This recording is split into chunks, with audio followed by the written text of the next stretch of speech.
Hello friends, कैसे? बढ़िया, first class. Section number 1 अच्छी तरह से समझ में आया। जैसा कि मैंने आपको लास्ट सेशन बताया था कि section number 2 I will try to complete it with the main part of the sections. जैसे आपका section 2 defines only the definition, जिसमें कई सारी डेफिनीशंस हैं, और जैसे जैसे कोई पॉइंट आएगा आगे कवर अप होगा और उसमें कोई डेफिनीशन का एक टर्मिनोलॉजी आएगा, then 100% sure by sure I will try to cover up particular definition at that time.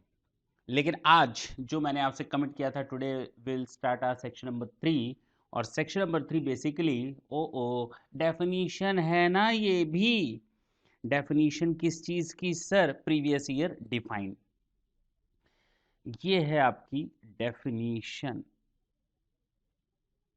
Previous year define. Previous year क्या? जैसा कि हम लोग को मालूम है कि इनकम टैक्स में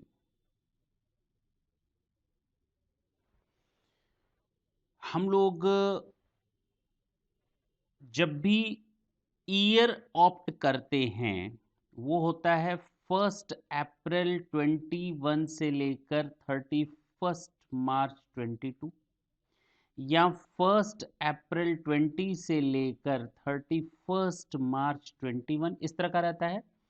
1 अप्रैल 19 से लेकर 31 मार्च 20 तक कुछ ऐसा ही रहता है। सर ये कभी कैलेंडर ईयर नहीं हो सकता? बिल्कुल नहीं हो सकता।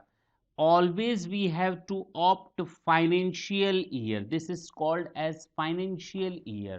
While the calendar year start from the 1st January and ends with 31st of December, your financial year always start from the 1st of April and ends with the 31st of March of the next year.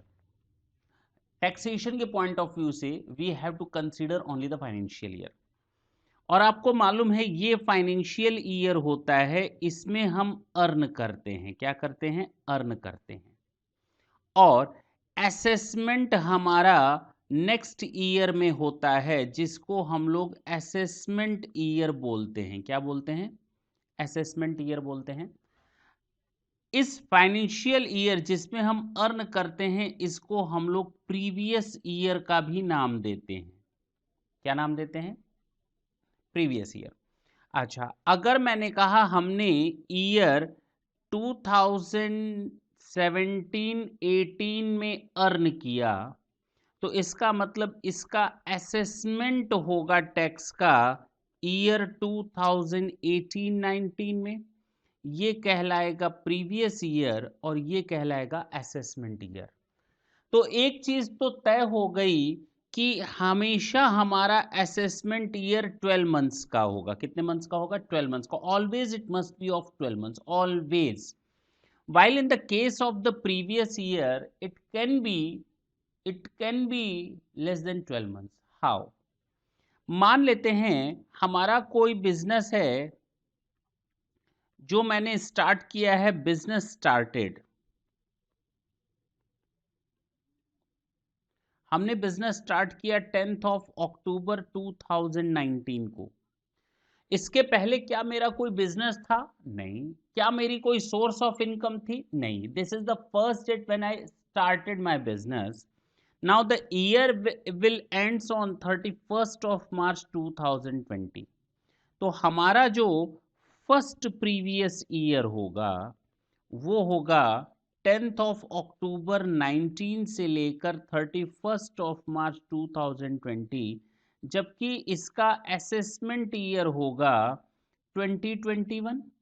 हम previous year बोलेंगे this is of 1920, लेकिन ये previous year मेरे लिए 10th of October से start होगा, because this is the first date when I started my business, there is source of income arises to me. तो ये चीज आपको क्लियर हुई? अच्छा, ये भी तो क्लियर हो गया ना कि जो हमारा असेसमेंट ईयर होता है उसके जस्ट पहले का जो फाइनेंशियल ईयर होता है वो हमारा प्रीवियस ईयर होता है। तो previous year means the financial year. Previous year means the financial year which is immediately preceding of the assessment year. Is it clear? बिल्कुल जेन्युइन बात है और सामने दिख रहा है। Previous year means the financial year which is immediately preceding the assessment year. As well as you can say कि in case of newly startup of the business or new source of income, our previous year might be lower than 12 months. तो आप इस चीज को याद रखिए और इस चीज के बारे में डिफाइन किया गया है सेक्शन नंबर 3 में, previous year defined. For the purpose of this act, previous year means the financial year immediately preceding the assessment year. मैं फिर से बोल रहा हूँ, this is our Bayer Act. ये बिल्कुल लॉ की लैंग्वेज है, लॉ में जैसा दिया है, we are just going to do the study of that particular language.